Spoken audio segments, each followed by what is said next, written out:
Welcome back to the channel. Today we are installing the lightest battery you can get for a Lotus Elise.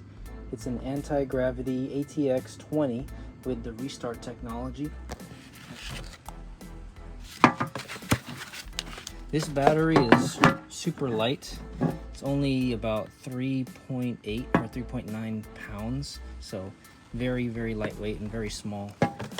It conveniently comes with some foam spacers that have an adhesive backing. I love that this battery has 4 total posts, so if you have a lot of things you connect to your battery, you don't have to put it all in one area. You can space them out a little bit. So let's go ahead and take the old battery out and see how it compares to this new one.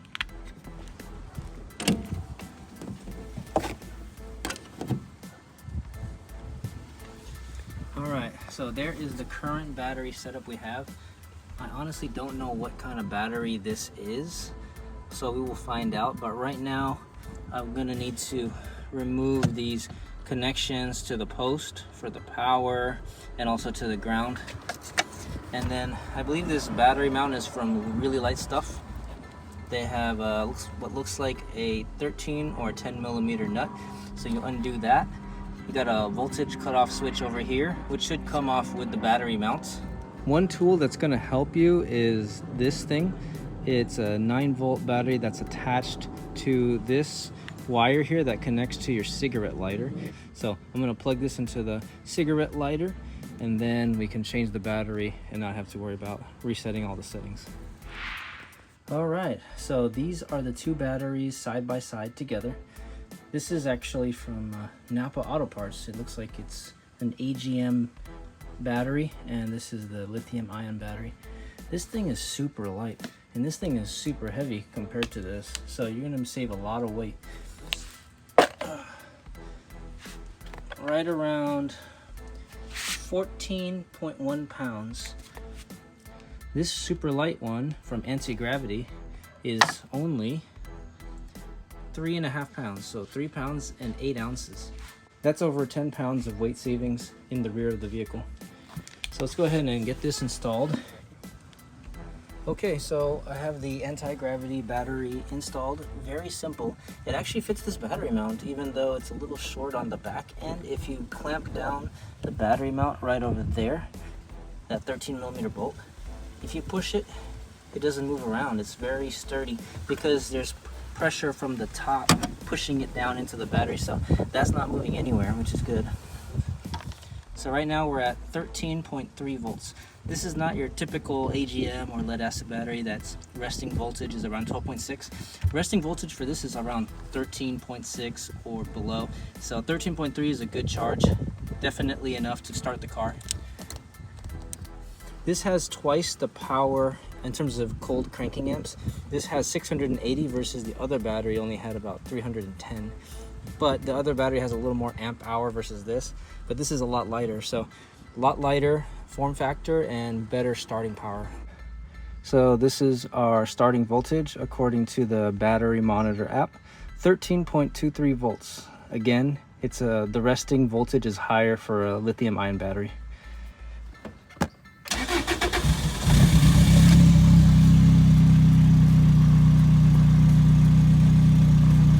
We're also looking for charging.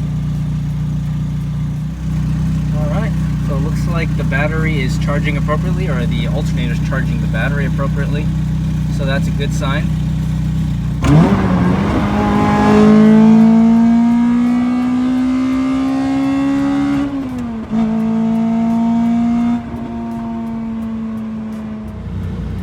All right, so I went for a little drive, about 15 minutes to charge the battery, fill up on gas.